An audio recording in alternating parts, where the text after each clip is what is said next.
Vamos a empezar nuestro culto de adoración. Así es que mientras nos preparamos nuestra mente y nuestro corazón, vamos a escuchar un preludio musical.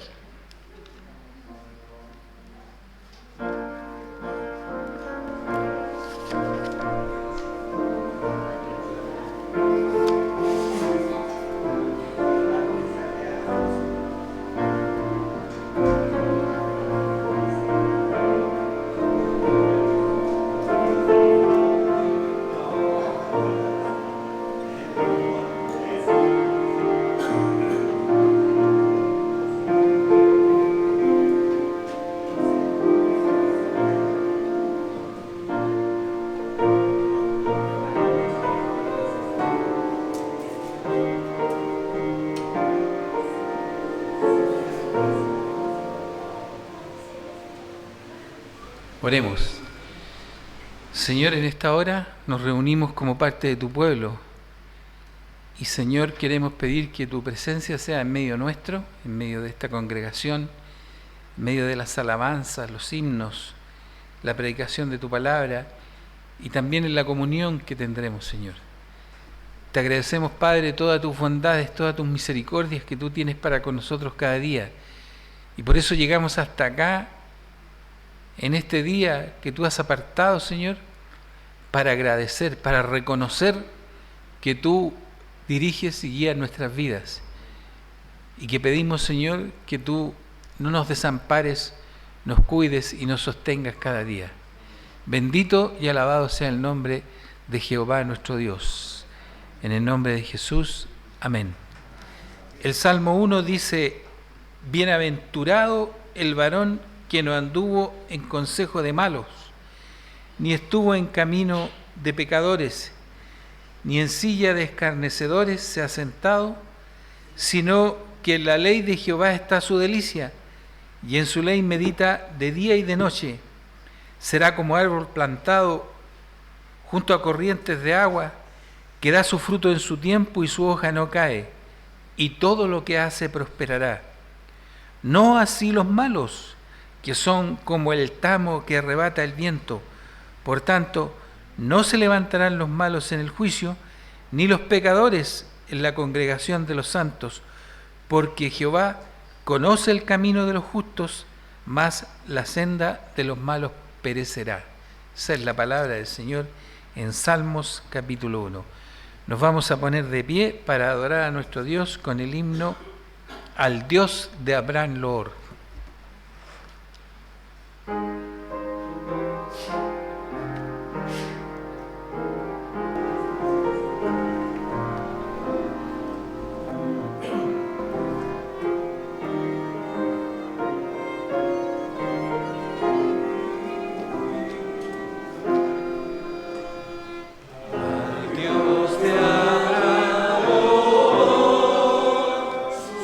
Nombre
Tomen asiento, hermanos. En esta hora también, como parte de la adoración, como parte de nuestra presencia en el templo que venimos a adorar a nuestro Señor, tenemos que presentarnos delante de Él para nuestros pensamientos, nuestros corazones, transparentarlos, porque siempre tenemos cosas en nuestra vida, en nuestro quehacer diario, cosas que a veces nos complican, nos hacen dudar, nos hacen irritarnos. Esa es una de las cosas que tenemos todos, cual más, cual menos, lo controlamos, pero el Señor nos dice que estemos a cuenta con Él y nos dirijamos a Él en oración, pidiéndole que nos ayude, que nos libere de la maldad, del pecado, de nuestras propias situaciones que a veces vivimos y que nos hacen irritarnos o obrar mal. Oremos al Señor. Padre amado, en esta hora nos presentamos delante de Ti como hijos tuyos, hijos e hijas tuyos, Señor, que hemos conocido el Evangelio de Jesús, ese Evangelio maravilloso que nos ha dado salvación, que nos ha dado vida eterna y que nos ha redimido, Señor, rescatado de la miseria o de la maldad humana que hay en nosotros. Tu palabra, Señor, y este Evangelio nos ha hecho ver que solo a través de ello podemos ser aceptados por Dios, por las obras de Jesús. Y siempre, Señor, debemos estar a cuentas contigo y reconocer nuestra condición de naturaleza pecaminosa, y que tu palabra, Señor, nos muestra cada día.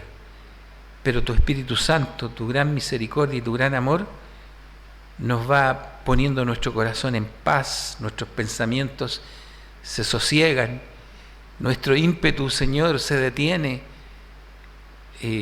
Todo lo que hay de inquietud, Señor, lo ponemos en Ti. Y eso significa, Señor, que Tú nos das paz, porque sabemos que está garantizada Tu benevolencia y Tu misericordia para nosotros a través de lo que hizo Jesús, no de lo que yo hago.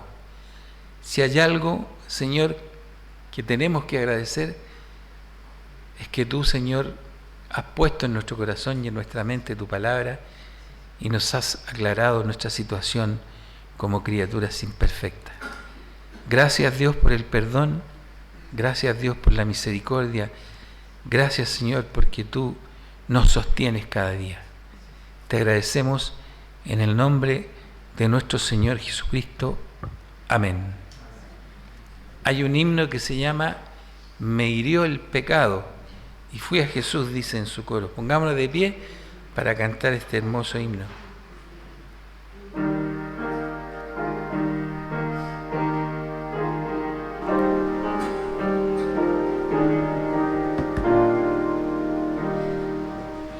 Me hirió el pecado, fui a Jesús, mostréle mi dolor. Perdido delante de Jesús, bendígome su amor. En la cruz, yo primero vi la cruz y las manchas de mi alma yo lavé. Fue allí por fe que vi a Jesús y siempre feliz con Él seré. Sobre una cruz mi buen Jesús su sangre derramó. Por este pobre pecador, así salvo.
Tomen asiento, hermanos.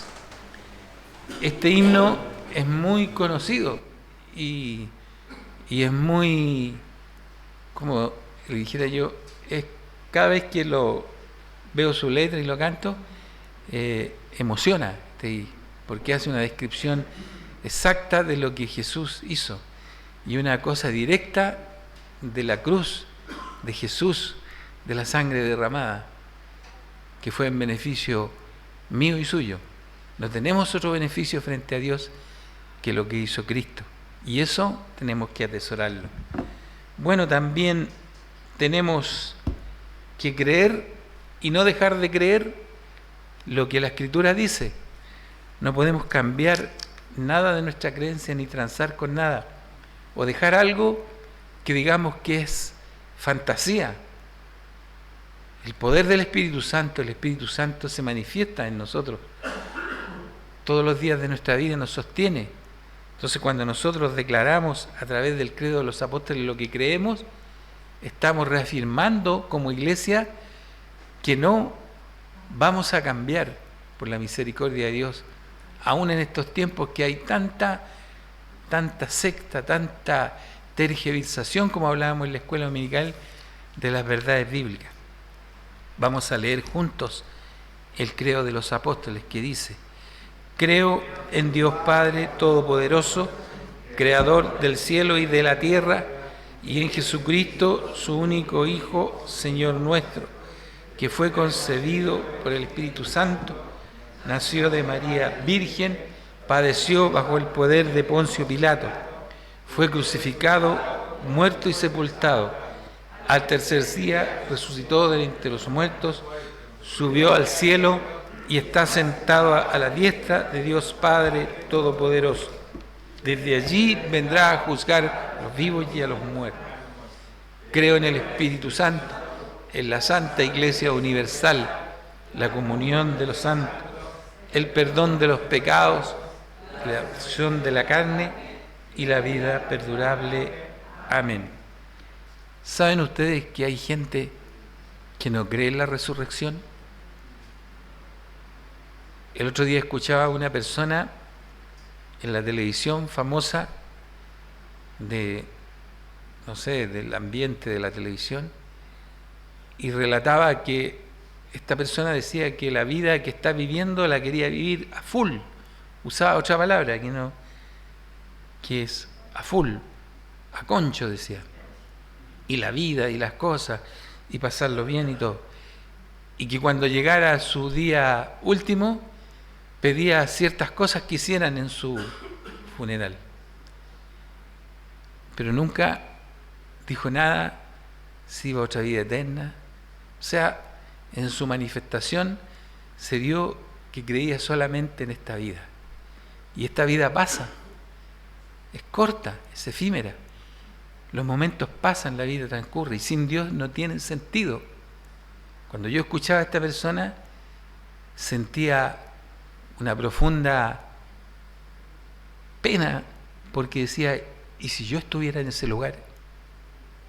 Pensaría igual, pero gracias al Espíritu Santo y al poder de Dios, no estoy en ese lugar, y usted tampoco, porque creemos en la vida perdurable o eterna, como dice la palabra, y creemos en estas verdades de la Escritura, que muchos no creen. Así que damos gracias a Dios por esta misericordia. Vamos también a tener una lectura bíblica en forma alternada, que está en el Evangelio, carta de San Juan, la primera carta, epístola del apóstol San Juan. Vamos a leer el capítulo 1 en forma alternada, solamente el capítulo 1.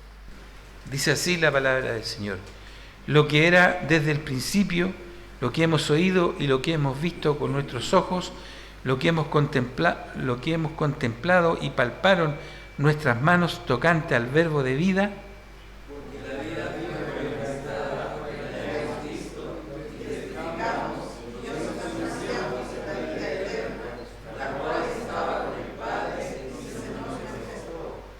Lo que hemos visto y oído, eso os anunciamos, para que también vosotros tengáis comunión con nosotros. Nuestra comunión verdaderamente es con el Padre y con su Hijo Jesucristo.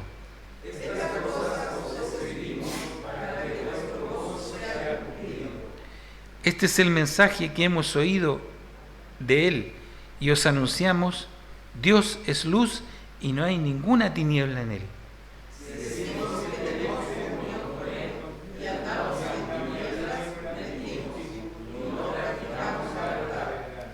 Pero si andamos en luz, como Él está en luz, tenemos comunión unos con otros. La sangre de Jesucristo, su Hijo, nos limpia de todo pecado.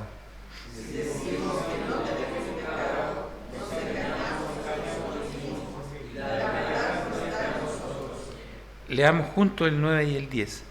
Si confesamos nuestros pecados, Él es fiel y justo para perdonar nuestros pecados y limpiarnos de toda maldad. Si decimos que no hemos pecado, le hacemos a Él mentiroso y su palabra no está en nosotros. Por eso confesamos al Señor, su palabra nos dice. Damos gracias por su palabra, damos gracias por este tiempo de reunirnos y porque podemos juntos como iglesia del Señor tener esta comunión en una fe en Cristo Jesús. Vamos también a alabar a nuestro Dios a través de nuestras ofrendas que el Señor provee para nuestras vidas de trabajo, de salud, de oportunidades, de capacidades, y el Señor nos sostiene en esta tierra.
Vamos a dar gracias, a orar por la ofrenda.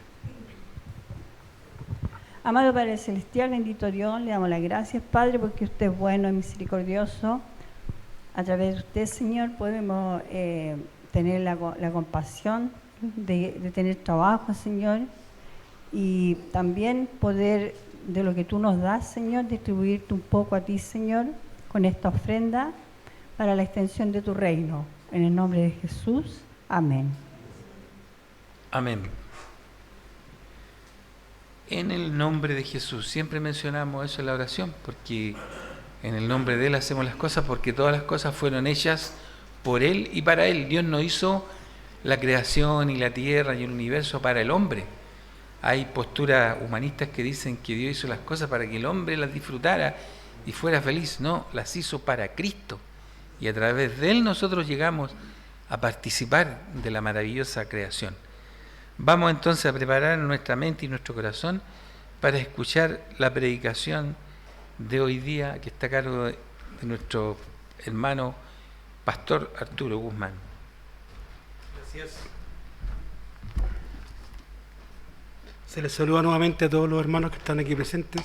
Les llamo de menos a muchos, a varios, ¿cierto? Espero que hayan disfrutado del descanso, de las vacaciones, que es propio, ¿cierto? Y que puedan este año mentalizarse de trabajar en la obra del Señor. Si tú ves la Biblia, el Nuevo Testamento, que es lo más temprano que tenemos en cuanto a escritos, los cristianos eran colaboradores, trabajaban con el con el... Ya, gracias. Y quiero...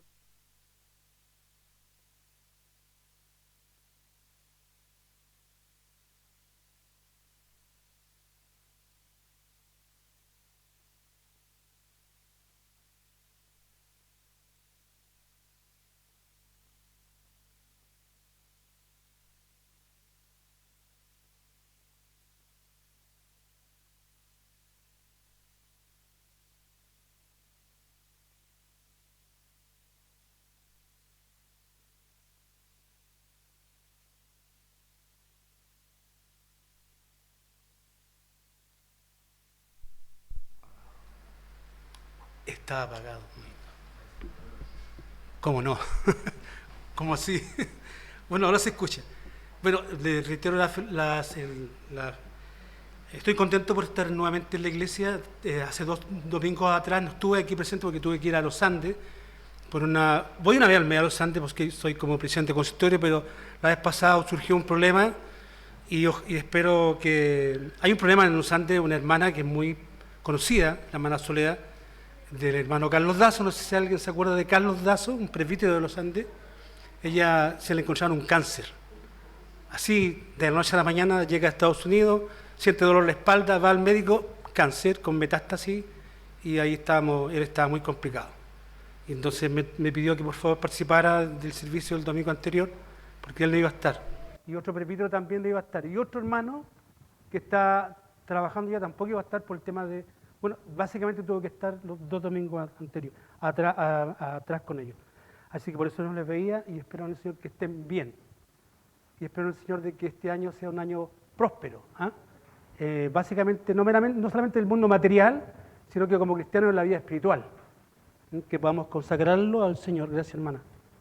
Que podamos consagrarlo al Señor y para poder trabajar en su obra. Dicho esto, oramos la carta de los Romanos. Me propuse un proyecto de enseñar Romanos, la carta a los Romanos.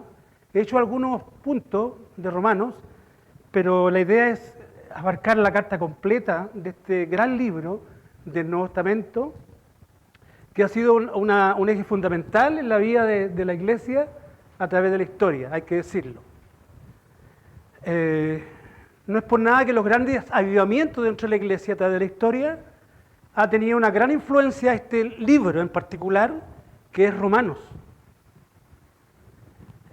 Cuando hablo de avivamiento, creo que lo he dicho la vez pasada, es que cuando la Iglesia, no el mundo, no la gente que no son cristianos, sufre una sequedad espiritual. Se podría decir que una anorexia espiritual. Cuando la Iglesia es tibia, cuando la Iglesia se enfría. Y eso pasa en la Iglesia de la historia, ha pasado en periodos de sequedad espiritual. Y cuando hablo de un avivamiento, es la intervención de Dios, y aquí no hay ningún agente humano, la Iglesia puede orar, pero en casos particulares, pero el avivamiento es la intervención divina en un grupo de creyentes, en un sector, en una población, en un país completo. Y la intervención de Dios, cómo afecta que la Iglesia salga de su sueño. Y la idea que, en lo personal, que esta carta nos ayude realmente a poder darle sentido a nuestra fe. Yo digo soy cristiano, y tú dices soy cristiano, pero hay un propósito, ¿no? Porque todo el mundo es cristiano, todas las personas que se tachan de occidentales por lo menos son de la religión cristiana, pero lejos está ese mero concepto de la realidad. Entonces, este libro en particular ha ayudado a la Iglesia del primer siglo a vivir la vida cristiana en medio de un mundo hostil. Una introducción solamente, donde el Evangelio era el lugar más difícil de predicar. No había ningún lugar más difícil de predicar el Evangelio para la Iglesia en el primer siglo que no fuese Roma.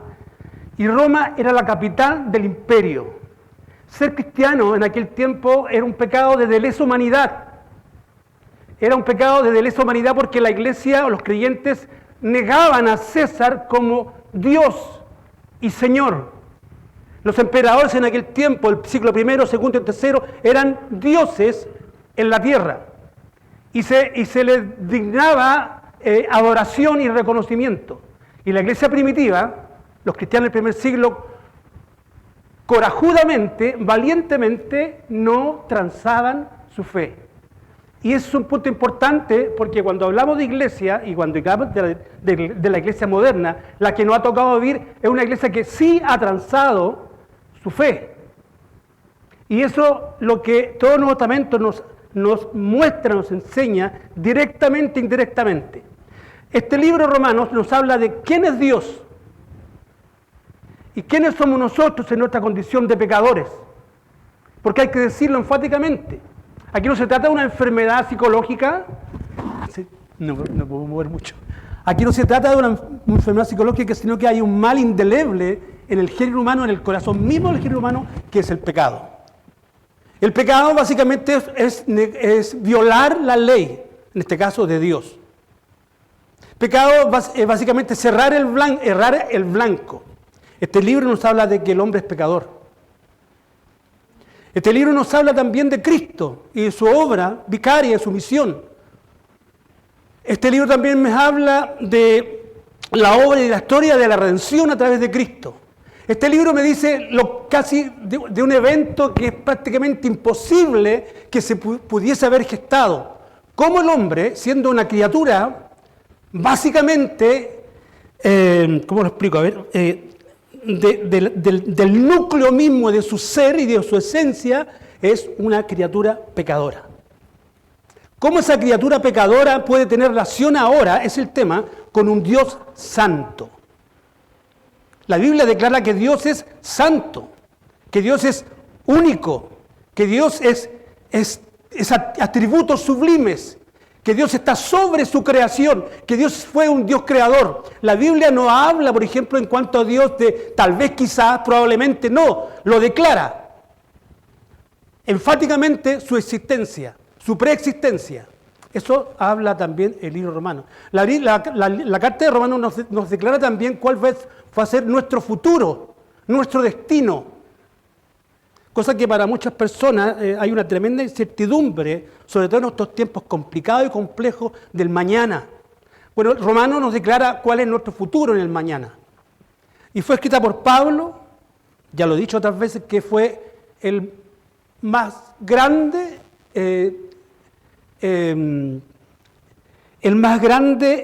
¿cómo es la palabra? Perseguidor de la iglesia del primer siglo. Odiaba a los cristianos y odiaba a Cristo porque lo consideraban como una secta, ¿cierto? Que iba a hacerle mal a su credo, a su creencia. Era un judío del judaísmo, la religión oficial de Pablo era judaísta, del judaísmo.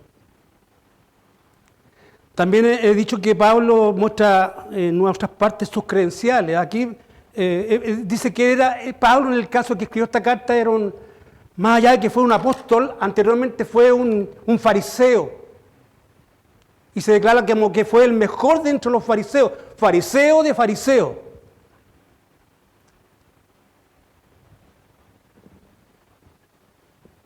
Y como decía, este hombre perseguía a la iglesia de una forma sistemática, mataba y le infligía dolor a los cristianos de aquella época. Pero tuvo un encuentro con Jesús, ¿cierto? Hemos dicho anteriormente, en el camino a Damasco, donde llevaba cartas de instrucción para aprender a cristianos, mujeres, hombres, niños, todo. Los encarcelaba o le infligía dolor, en fin. Ese era Pablo, que manda una carta, esta carta en particular, a los cristianos ya en aquel tiempo que habitaban en la ciudad de Roma. A esta altura Pablo se había convertido al Evangelio. A esta altura el apóstol Pablo escribe esta carta desde Corinto, la ciudad de Corinto, del Asia Menor. Escribió otras cartas posteriormente porque él tenía un profundo deseo de visitar la iglesia que estaba en el imperio, en el corazón mismo del imperio. Él sabía también del sufrimiento y la dificultad que los cristianos estaban pasando en esos lugares. Él escribió una iglesia que él nunca fundó, nunca conoció, y la vez que tuvo la oportunidad de llegar a Roma, porque él deseaba visitar la iglesia que estaba en Roma. Las iglesias que estaban en Roma, la vez que tuvo la oportunidad, mira cómo el Señor, ¿eh? Fue una manera totalmente casi inimaginable de Pablo. Llegó preso a la ciudad de Roma por causa del Evangelio. O sea, en esa condición, prisionero, llegó el apóstol Pablo a la ciudad de Roma. Este es un libro, también quiero decir, de que ha afectado y ha redireccionado a la iglesia a través de la historia, que provocó un avivamiento tremendo en el siglo XVI, en el tiempo de la Reforma. Martín Lutero, el reformador alemán, fue afectado por el estudio de esta carta a los romanos y provocó un revuelo, ¿cierto?, tremendo en Alemania, y que fue un reguero en toda Europa, y prácticamente toda Europa, o gran parte de Europa, se convierte al Evangelio. Ahí vemos un gran avivamiento que fue provocado por esta carta en particular. En el siglo IV, un hombre que era un pagano, un filósofo, que tremendamente conocido en aquellos tiempos, Santo Tomás de Aquino, se convierte al Evangelio por la carta a los romanos. Perdón, San Agustín de la ciudad de Hipona, se convierte a través del estudio de Romanos y se transforma en el teólogo más importante que ha afectado la historia de la iglesia hasta el siglo por lo menos XVI, y aún tiene sus consecuencias en la vida de la iglesia. Un hombre que era pagano, un hombre que vivía una vida totalmente muelle, liberal, ¿cierto? Se convierte al Evangelio y se transformó en uno de los más grandes apóstoles. ¿Por qué? Por causa de la carta a los romanos. Básicamente, después de esta introducción, y lo hago para aquellos que tal vez quizás por primera o segunda vez en la iglesia y que no tienen quizás ningún conocimiento de esta carta y que la escribió básicamente por ello. Sé que muchos conocen o tienen alguna idea en cuanto a romanos, pero no todos. Entonces me es pertinente hacer una introducción. Y arranca esta carta en el capítulo 1 cuando dice: Pablo, siervo de Jesucristo, llamado a ser apóstol, apartado para el Evangelio de Dios. Esas son credenciales. Mira que motivante, o mira que llama la atención. En otras partes Pablo decía ser judío, hebreo de hebreos, fariseo de fariseos, antes era perseguidor de la iglesia, en fin, tenía todas las credenciales, todas las chapas, como alguien diría, ¿cierto? Pero dice en una parte que todo eso lo da por basura ahora porque conoce a Jesucristo. Todo lo da por basura porque conoció a Jesucristo. O sea, todo lo material que él tenía prácticamente no tuvo ningún significado posterior al conocimiento de Cristo. Ahí hay un punto importante para nosotros como cristianos. ¿Cuánta importancia ponemos en las cosas materiales en nuestra vida? El auto, la casa, la familia, la universidad, que son cosas importantes, pero muchas veces perdemos el orden o las prioridades. Priorizamos tanto las cosas materiales que nos olvidamos de lo más importante, que es Dios. Y nos negamos tácitamente que a través de Él tenemos lo que tenemos. Dice el apóstol Pablo que lo perdió todo por amor a Cristo, por amor al Señor. ¿Qué ocurrió en la mente de este hombre, que tampoco era un ignorante, tampoco una persona del vulgo, era un fariseo, educado bajo los pies del más grande sabio del primer siglo llamado Gamaliel? Pertenecía a la secta más importante de la nación judía, que era la secta de los fariseos. Era una persona que tenía aparentemente por el contexto, tenía una situación económica bullante. Y todo lo dio por nada, por amor a Jesús. Y siendo el perseguidor más terrible de la iglesia, se transformó en el que fue perseguido por Jesús finalmente. De los 27 libros que forman el Nuevo Testamento, 13 cartas o 13 epístolas fueron escritas por el apóstol Pablo. Era un prolífero escritor, fue un prolífero escritor del Nuevo Testamento. Y es la prueba quizás más basal, más fundamental para acreditar la veracidad de la fe o la veracidad de lo que la iglesia dice creer y anunciar. Un hombre enemigo de la fe se convierte en el Evangelio. ¿Qué prueba más fundamental para dar a entender de que la Biblia, el Evangelio, Cristo, toda su narrativa es verdad? Amén.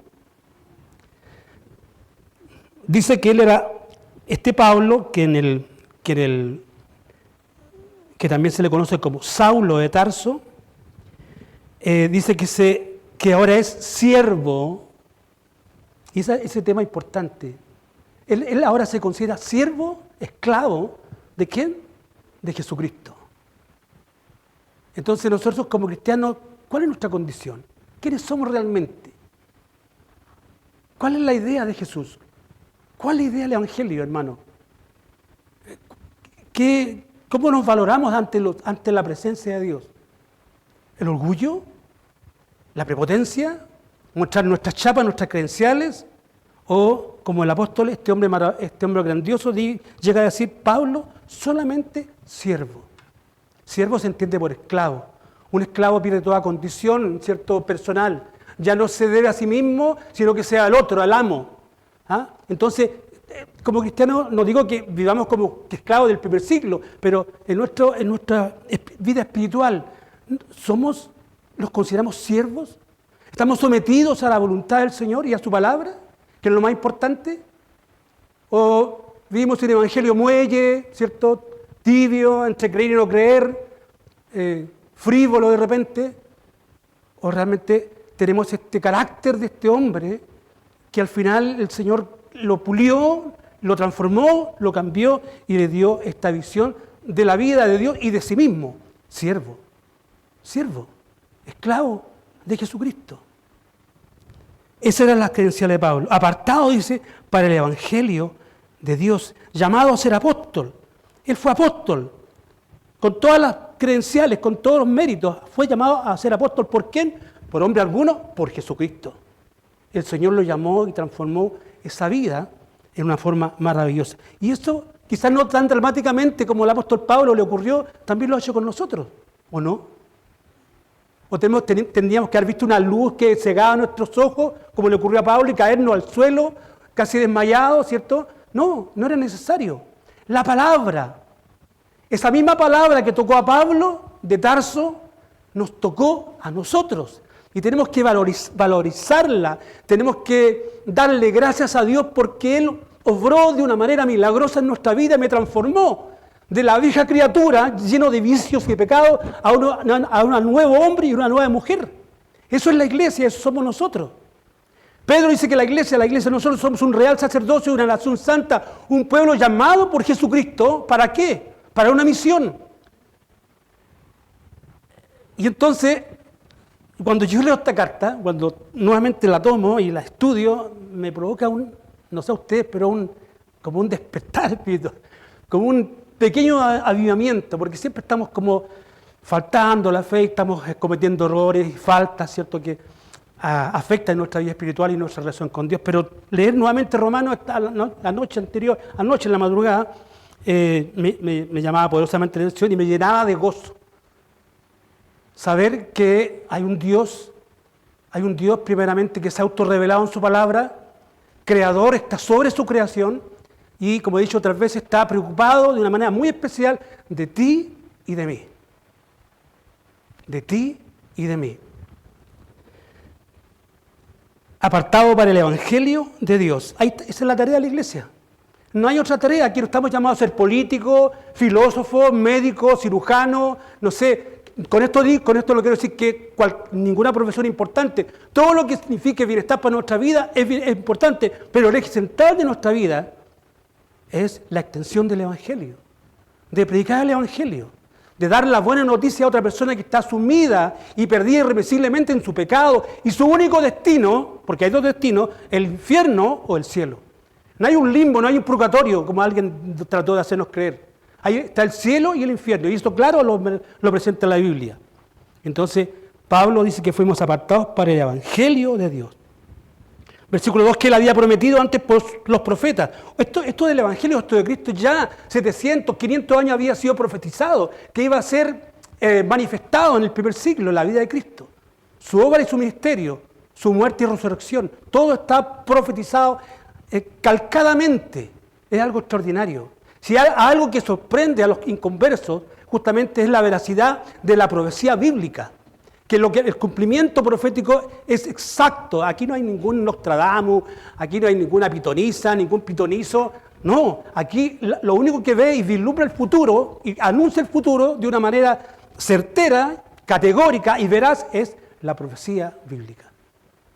Los hombres de Dios que hablaron de estos acontecimientos futuros, Isaías, Jeremías, Amós, todos los grandes profetas de la antigüedad, dijeron esto no por mera inspiración o porque se le ocurrió, sino que fueron inspirados por Dios.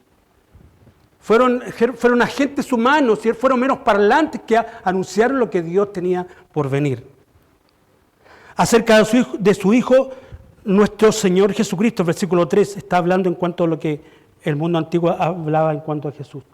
Que fue declarado Hijo de Dios con poder según el Espíritu Santo de santidad por la resurrección de entre los muertos. Aquí me quiero parar. Dice el versículo 3, en cuanto a este Jesús que fue anunciado, acerca de su Hijo nuestro Señor Jesucristo, que era del linaje de David según la carne. O sea, cuando hablamos de la deidad de Dios, cuando hablamos de la deidad de Cristo, decimos que este Cristo fue 100% hombre, nacido, ¿cierto?, de la línea de David, 100% hombre, pero también esta misma carta, en estos mismos versículos a continuación, declaran y dice lo siguiente, que fue declarado Hijo de Dios con poder según el Espíritu de santidad.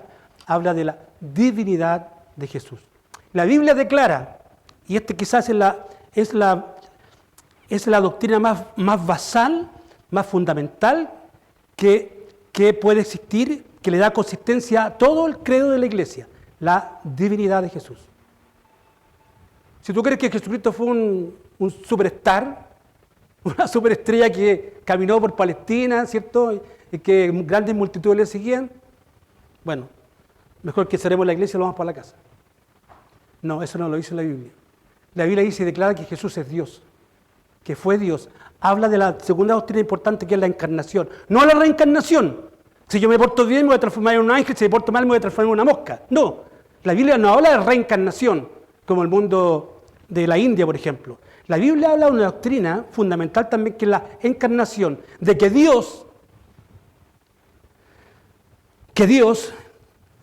trascendente sobre su creación, se hace inmanente en la figura de Jesucristo allá en el pesebre. El nacimiento virginal de Jesús. Entonces, este libro, en los primeros versículos ya, Pablo está declarando que Jesús es Dios, al cual él odiaba en principio, pero ahora él declara que este Jesús que él odiaba y seguía y perseguía era Dios. Una tremenda declaración.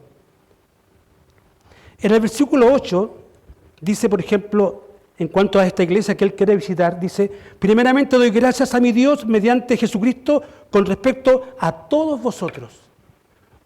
Una de las señales de un líder, de un pastor, de un presbítero, pero de un dirigente de la iglesia, pero de cualquier cristiano, es que está preocupado por sus pares. La iglesia, los cristianos, no somos átomos, un átomo acá y un átomo allá, sino que somos un grupo gregario, que necesitamos, ¿cierto?, hablar y dar testimonio de nuestra fe y enriquecer nuestra vida cristiana.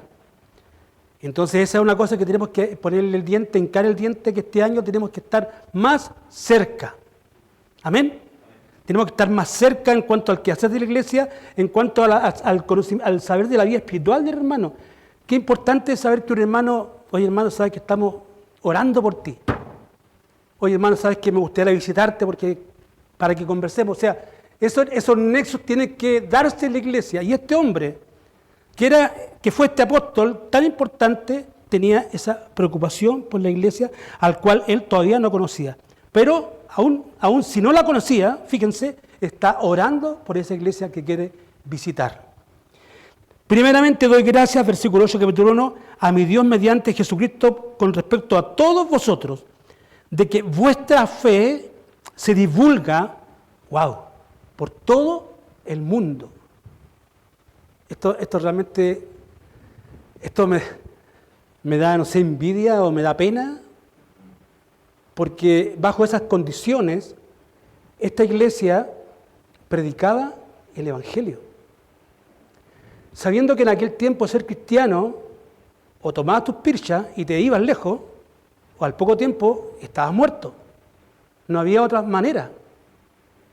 Entonces, con todas las comodidades que tenemos ahora, con todos los recursos que tenemos ahora, no estamos lejos muchas veces de ese quehacer. Y entonces, inclusive las cosas básicas, la oración por la iglesia, el orar por la iglesia. Cuando estaba orando por la iglesia, de alguna manera estaba orando por mí y por ti. ¿Y por qué digo esto? Porque esta carta fue escrita aún en un contexto a un grupo de iglesias en el primer siglo. No fue escrita a Arturo Guzmán ni a cada uno de ustedes. Pero bajo la providencia de Dios, esta carta llegó ahora a nuestras vidas. Amén. Esta carta que fue escrita por Pablo, el gran apóstol, llegó ahora a mí y a ti. Para que si eres un verdadero cristiano, si realmente has sufrido una conversión en tu vida, una transformación, puedas saber el ABC del Evangelio y cómo conducirte en la vida cristiana. Que es muy difícil. Yo creo que vivimos una Roma, la iglesia está viviendo como una Roma globalizada. Estamos viviendo nuestra fe bajo una tremenda presión donde los cristianos son prácticamente considerados como idiotas, arcaicos, como que no están en los tiempos modernos, fanáticos, se nos declara fanáticos, pero eso ya ocurría en el primer siglo. Y siempre la iglesia ha estado expuesta a esos ataques del mundo, inclusive de la familia. Cuando uno se convierte en el evangelio, ¿qué pasa con la familia que no son creyentes? Lo peor que pudo haber hecho. Lo peor que pudo haber hecho. Se burlan. ¿Cuánto en ti, en tu vida, quizás no todos, pero en mi caso, que llegué al evangelio a los 21 años, con muchos amigos y amigotes, ¿cierto? Y mucha vida, muelle, entonces los amigos míos que salían a las parrandas, no entendía y cómo yo me había apartado del grupo y había dejado las fiestas y todo lo que me significaba en la vida por algo, que era un loco que estaba demente. ¿Cómo se te ocurre? Bueno, aquí estoy, aquí estamos. El Señor me llamó con un propósito al igual que Pablo. Y también te llamó a ti con un propósito igual que Pablo, para cumplir una función. No nos neguemos a eso. Porque si nos negamos a eso, estamos falseando a la verdad. Porque fácilmente podemos decir que somos cristianos, pero nuestro testimonio y nuestros hechos tienen que acreditar eso. Entonces este hombre estaba preocupado de esa iglesia al cual todavía no conocía. Con respecto a todos vosotros, que vuestra fe se divulga. Un punto importante. Esta fe, esta iglesia, es una iglesia no pasiva. Es una iglesia activa. Una iglesia que predicaba el Evangelio. Decía la vez pasada que cómo queremos recordar o que nos recuerden el día de mañana en cuanto a Bethesda. Que tenía un buen predicador, que tenía un buen grupo de presbíteros, que tenía un buen sonido en el piano, con el hermano y con el violín, que había, sí, amén. Pero lo más importante es que esta iglesia tenía una fe viva, y que esa fe viva la proclamaba. ¿Se dan cuenta? Estoy seguro que esa iglesia no tenía un templo como este, o como templo fastuoso que hay en este momento en el mundo evangélico. Monumentos millonarios, no lo tenía. De hecho, sus primeras reuniones fueron en casas, porque le era prohibido predicar el evangelio. Pero si algo rescatamos de esta iglesia, era una iglesia que predicaba la palabra del Señor. La música es importante, hermano. ¿Y si no tenemos música? El templo es importante, y si no tenemos estructura, ¿no vamos a seguir la fe? Esta iglesia no tenía nada. Y lo poco que tenía lo perdió, pero tenía la fe en Cristo. Esta iglesia también declara, versículo 16, Pablo dice que en cuanto al evangelio al cual fue llamado, a predicar la palabra, dice que no se avergüenza del evangelio. Pablo decía, y también tiene que ser una vida para nosotros, que no nos deberíamos de avergonzar del evangelio. Y este es un hombre que fue azotado, que fue prácticamente lapidado. En ese tiempo la lapidación era un castigo a través de las piedras, hacer prácticamente papilla a una persona. Era un sacrificio, una flagelación judía. Este hombre fue apiedrado, una vez pensando que estaba muerto, fue picado por serpientes, y pasó todas las pellejerías que tú te puedas imaginar. Y entonces, pero aún así todo, él dice, no me avergüenzo del evangelio. ¿Y por qué razón? Porque el evangelio, la buena noticia, es el único medio por el cual la criatura humana puede ser redimida, puede ser salvada, puede ser rescatada, porque tiene poder de Dios para salvación al judío primeramente y también al griego. Esa es la gran declaración y el corazón de esta carta. No nos debemos de avergonzar del Evangelio. ¿Por qué? Porque fue ese poder de Dios que transformó mi vida y me dio un sentido diferente a la vida. Los cristianos deberíamos tener nuestra vida, prácticamente toda nuestra vida, resuelta. Hay un mundo que se debate en la incertidumbre, más allá de la maldad, de la desesperanza y del no propósito. Figuras importantes de la televisión, del cine, llenos de dinero, se quitan la vida casi convulsivamente porque no encuentran un propósito en la vida. Jesús dijo, y conoceréis la verdad, mi verdad, y os serás libre. Amén. Solamente el Evangelio y su enseñanza puede darle plena libertad al hombre y puede darle verdadero propósito a la vida del hombre. No venimos, hermanos queridos, de polvo estelar o del polvo de las estrellas. No somos producto de una evolución, sino que somos producto de un creador. Él nos creó. Y la carta, el libro de Génesis dice que nos creó a imagen y semejanza de Dios. Magos Dei, la figura de Dios, la imagen de Dios la portamos nosotros, solamente el hombre y la mujer. Dios en la persona de Jesucristo los dignificó. Dignificó al género humano la figura de Jesucristo. Porque no me avergüenzo del Evangelio, dice Pablo, porque es poder de Dios para salvación a todo aquel que en él cree, al judío primeramente y también al griego. Porque en el Evangelio la justicia de Dios se revela por fe y para fe. Como está escrito, más el justo por la fe vivirá. Posteriormente, en una futura predicación, vamos a dar un sentido a estos versículos. Pero esa es la carta del apóstol Pablo que nos llega hasta el día de hoy y que puede sacarnos de la frialdad que muchas veces vivimos.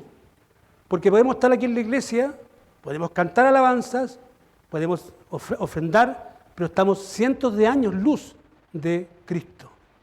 Y la idea es que permanentemente tengamos una comunión con Él, que entendamos que tenemos un propósito, que hay un diseño, que no hay una desesperanza, que el Evangelio es una buena noticia. La palabra Evangelio significa buena nueva. La buena noticia de Jesucristo que dejó su trono de gloria para hacerse un hombre y dar su vida, ¿cierto?, en esa condición de esclavitud de vida, entregar su vida para que tú y yo tengamos vida eterna y vida esencial y vida con razón de ser. Que el Señor nos ayude a este tiempo. No sé cuántas prédicas van a hacer este estudio de la carta a los romanos, pero lo que sea es palabra de Dios y es lo que el Señor quiere para nosotros, para nuestra vida en particular, para nuestras familias, para nuestros hogares, para nuestros matrimonios. Pablo habla de todo eso acá. De hecho, más bien dicho, en la Biblia habla en el Nuevo Testamento de todo ese orden de cosas, ¿cierto? La Biblia ordena, la palabra de Dios ordena la vida del hombre. Tenemos un desorden muchas veces en nuestra mente y en nuestra vida. El Evangelio, la buena noticia, ordena esa vida y le da un sentido. Que el Señor nos ayude a descubrir esa verdad. Oremos. Señor y Padre, te damos gracias en esta hora porque podemos ir a tu palabra y pedir, Señor, y pensar de que tú nos hablas a través de esta. Es tremendo, es magnífico. Bendice, Señor, a mis hermanos, a cada oyente en esta sala, que no se vaya de este lugar como llegó. Al contrario, que se vaya, Señor, se vuelva con un sentido, Señor.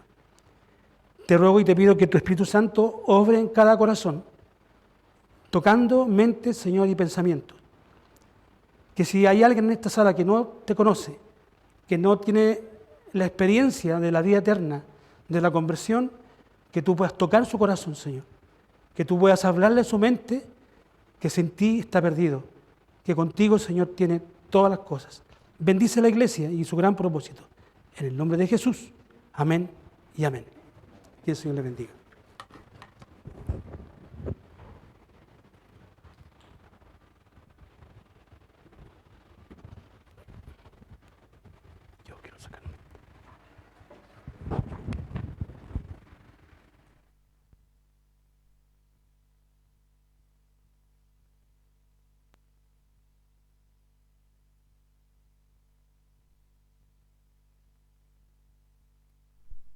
Puesta. Damos gracias al Señor. Nos vamos a poner de pie para cantar el himno Ya pertenezco a Cristo.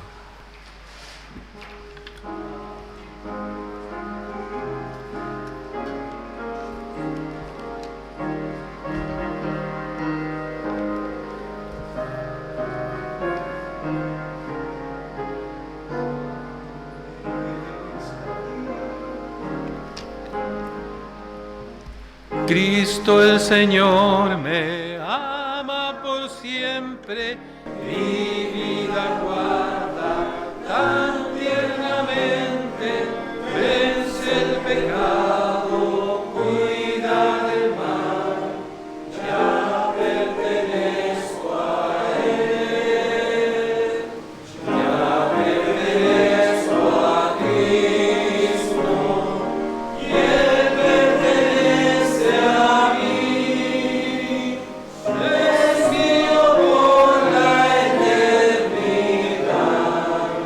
en esta vida aquí.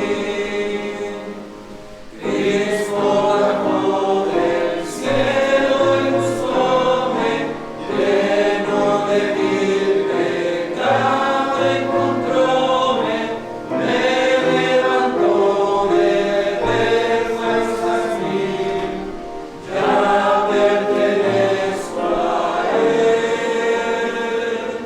ya pertenezco a Cristo, y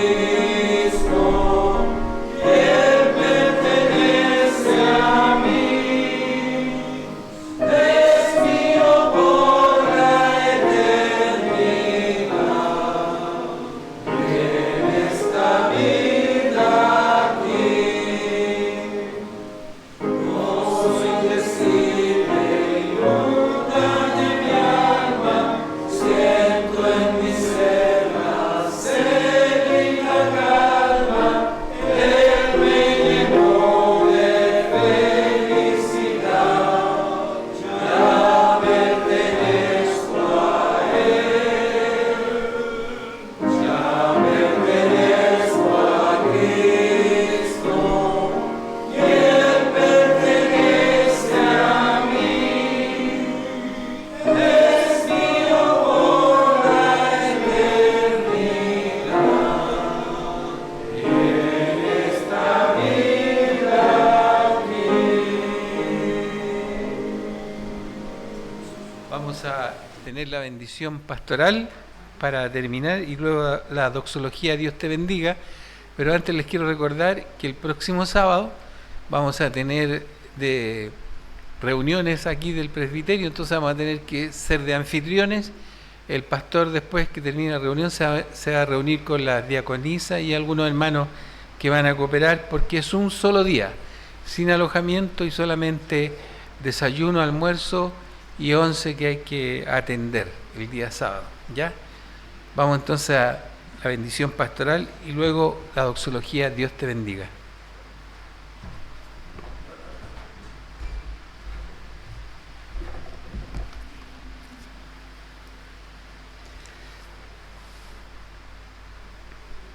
Jehová te bendiga y te guarde. Jehová haga resplandecer su rostro sobre ti y tenga de ti misericordia. Jehová alce sobre ti su rostro y ponga en ti paz.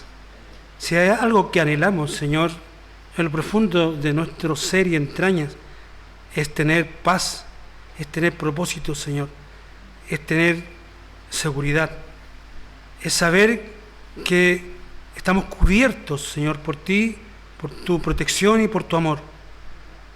Bendícenos, Señor, a través de eso. Y con esto, Señor, gracias tuyas.